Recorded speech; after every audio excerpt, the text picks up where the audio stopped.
KBC में करोड़पति पति। सूरज के जीवन का एक ही फंडा था कि मेहनत तो गधा भी करता है, घर बैठे जो कमाए समझदार वही होता है।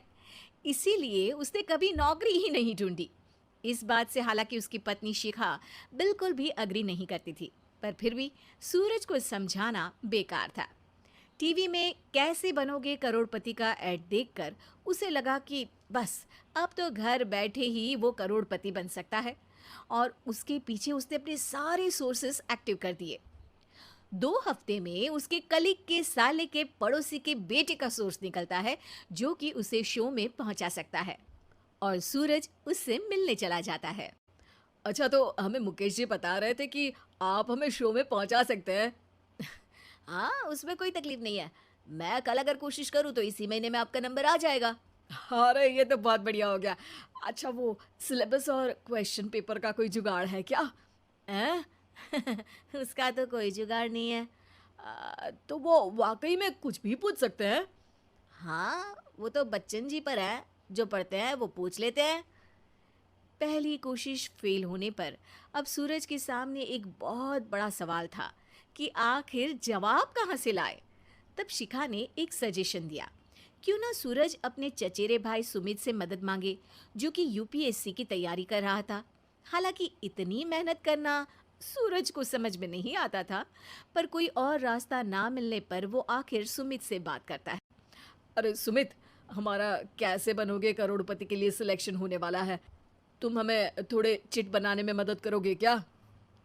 अरे भैया, चिट बनाए तो सालों हो गए, उसमें हमारा एक्सपर्टीज नहीं है। बल्कि आप बोलो तो हम आपकी पढ़ने में जरूर मदद कर सकते हैं।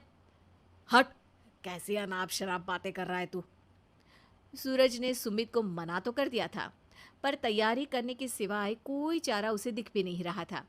खासकर जब 12 के पेपर लीक करने के एक्सपर्ट शुक्ला जो भी हाथ जोड़ लेते हैं। आखिर सूरज को सुमित के पास जाना ही पड़ा, और उसने सुमित और शिखा से वादा किया कि वो बहुत मेहनत करेगा। 1 महीने की तैयारी के बाद फाइनल हुआ कि शो से 1 हफ्ते पहले एक ट्रायल खेला जाएगा, जहां पर सारे रिश्तेदार ऑडियंस की जगह पर होंगे और शिखा सवाल पूछेगी। दूर दराज से भी रिश्तेदार आकर हाजिर हो गए देखने कि आखिर कैसे बनेगा सुमित करोड़पति। सब कुछ सेट था, और इतने में सूरज आकर अपना स्पीच देता है। ये 1 महीना मेरे लिए आसान नहीं था, पर अपने भाई सुमित और अपनी पत्नी शिखा की मदद से मैं इतनी दूर पहुंच पाया हूँ। मेरे मम्मी पापा के आशीर्वाद ने भी बहुत साथ दिया है मेरा। मैं उम्मीद करता हूँ कि आज के शो में आप लोगों को बहुत मजा आएगा। साक्षी पहला सवाल पूछती है, और पूरे कमरे में सन्नाटा छा जाता है। इंडिया में कितने स्टेट्स हैं? 3, सॉलिड, लिक्विड और गैस। अरे रुकिए, तो ऑप्शंस तो देने दीजिए। इतने में 5वीं कक्षा का चिंटू बोल उठता है। अरे क्या मामा, आप तो पहले सवाल पर ही आउट हो गए। अरे बेटा, पहला सवाल तो ट्रायल होता है ना।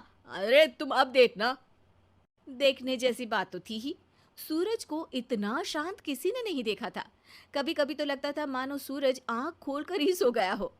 मामा जल्दी करो प्लीज, कल सुबह पनवेल भी तो निकलना है। अरे हट, कंसंट्रेट करने दे मुझे।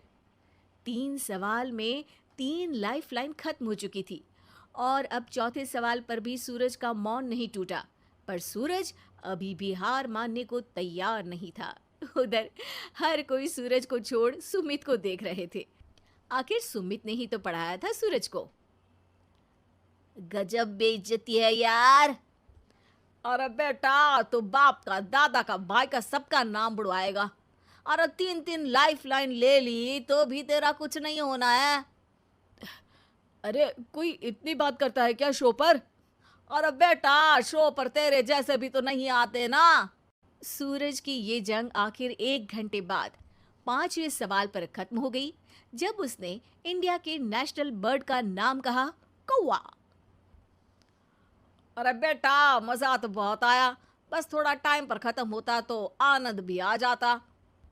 ताने बारिश के बूंदों की तरह बरस रहे थे, और सूरज को भी समझ आ रहा था कि ये करोड़पति बनना शायद उसके बस के बाहर की बात है। पर वो आखिर ये बात मान कैसे लेता? वो सख्त लौंडा जो ठहरा, उसने सोचा कि बेइज्जती तो हो ही चुकी है, पर अगर मैं हार नहीं मानूं तो शायद कुछ हो सकता है।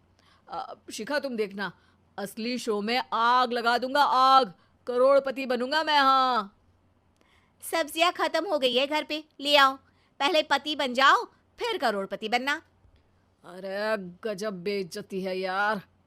बेटा, अभी तो घर पर ही हुई है, एक हफ्ते में तो तुम देश के सामने करवा कर आओगे। वैसे जब टीवी पर जाओ ना, तो बस अपने मम्मी का ही नाम लेना, ठीक है? कोई पूछे तो बोलना कि पापा नहीं है मेरे।